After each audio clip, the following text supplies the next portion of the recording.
আসসালামু আলাইকুম। আমরা ডায়াচুম্বক, প্যারাচুম্বক এবং ফেরোচুম্বক পদার্থের এক্সাম্পল খুব সহজে মনে রেখেছি। এখন এই তিনটা পদার্থের পার্থক্য আছে। সো আমরা যদি পয়েন্ট হিসাব করি তাহলে এখানে মোট 12টা পয়েন্ট আছে। সো 3 × 12 36টা লাইন অ্যাকচুয়ালি।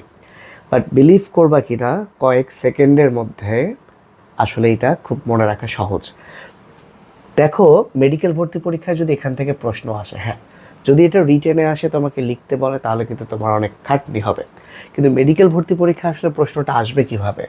আসবে হয় ডায়াচুম্বক পদার্থ সম্পর্কে কোনটি সঠিক নয় কিংবা সঠিক, অথবা প্যারা ফেরো যে কোনো একটা সম্পর্কে বলবে কোনটি সঠিক নয় কিংবা সঠিক। 4টা অপশন থাকবে, এর মধ্যে যে কোনো একটা বাছাই করতে হবে। তো মজার বিষয় হচ্ছে, যেটা ফেরোচুম্বক পদার্থ, ফেরোচুম্বক, ফেরো কথাটা বলতে আমরা কি বোঝাই? আয়রন বোঝাই, রাইট? ফেরো বলতে আয়রন বোঝাই। সো আয়রন মানে লোহা, শক্ত কঠিন জিনিস। তো প্রথমে আমরা মাথায় রাখবো যে ফেরোচুম্বক মানে ফেরাস আয়রন, লোহা কঠিন। তাহলে এরা কখনো তরল বায়বীয় হবে না, এরা একদম কঠিন। আরেকটা জিনিস মাথায় রাখবো, আয়রন যেহেতু চুম্বককে খুব ভালো আকর্ষণ করে, তাহলে যত পজিটিভ জিনিস আছে সব পজিটিভ জিনিস হচ্ছে ফেরোচুম্বক। যেমন যত প্লাস কথা, মানে যে বৈশিষ্ট্যই দিক না কেন, ওর পরে যদি বলে হ্যাঁ করে মানে না বোধক কিছু নাই, তাহলেই সেটা ফেরোচুম্বক। যেমন দেখো, প্রবলভাবে আকর্ষিত হয়, আচ্ছা এরা কঠিন, একটা ধর্ম রয়েছে, 20 বিন্দু রয়েছে, আচ্ছা এই জায়গায় আমরা একটা স্টার চিহ্ন দিই। আমি কি বলেছি? সবগুলোই পজিটিভ, একটু পরে আমরা দেখতে পাবো, সেগুলো দেখে আসি। চৌম্বকগ্রাহিতা বা প্রবণতা বেশি, ধনাত্মক।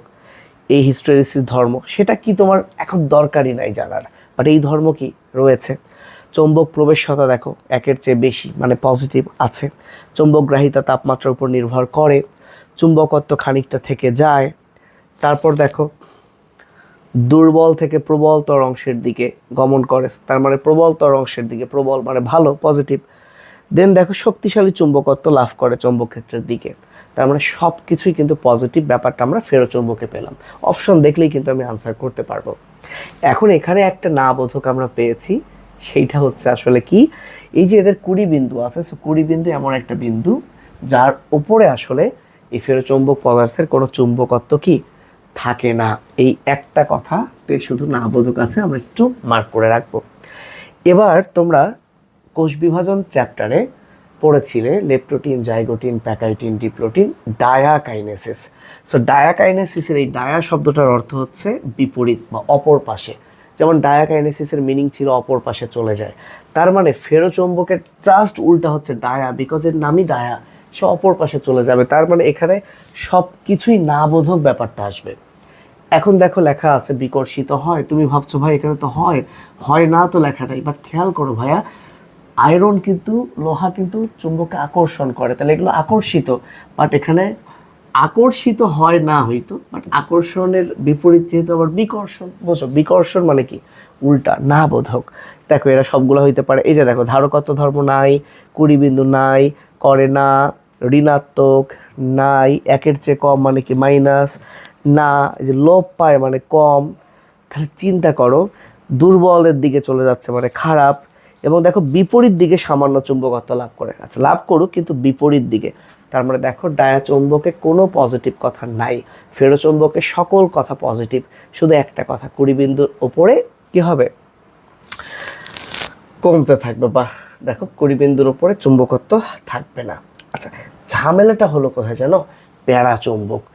কারণ এই প্যারা মানে একটু পাশাপাশি, প্যারাচুম্বকের ম্যাক্সিমাম ধর্মই ফেরোচুম্বকের মতো, কিন্তু ফেরোচুম্বকটা একটু বেশি স্ট্রং, এটা একটু কম। যেমন এটা প্রবলভাবে আকর্ষিত হয়, এটাও আকর্ষিত হয় কিন্তু একটু ক্ষীণভাবে, কমভাবে।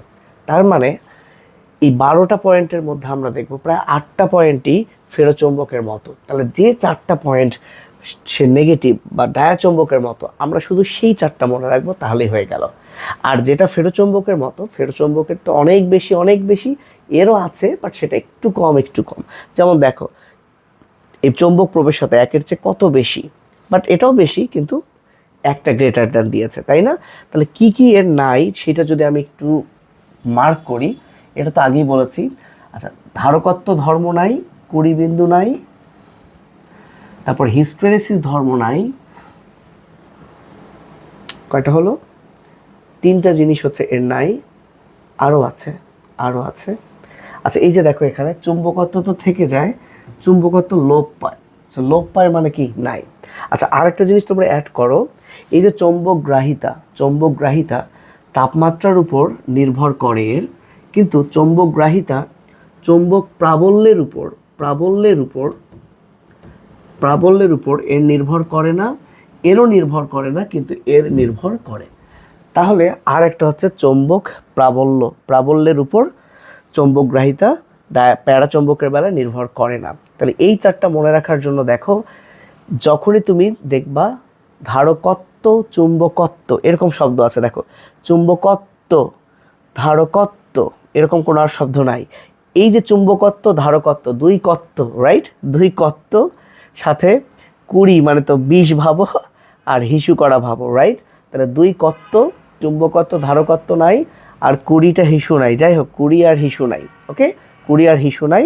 আর ফাইনালি আমরা আরেকটা লিখে নিলাম, প্রাবল্যের উপর। এই যে চৌম্বকগ্রাহিতা প্রাবল্যের উপর নির্ভর করে, মানে চৌম্বকগ্রাহিতা চৌম্বক প্রাবল্যের উপর নির্ভর করে না এদের 2 জনের বেলায়। তাহলে মোট 5টা জিনিস হয়ে গেল, তাই না? তাহলে কি কি? প্রাবল্য, 2টা কত্ত, 20 হিসু।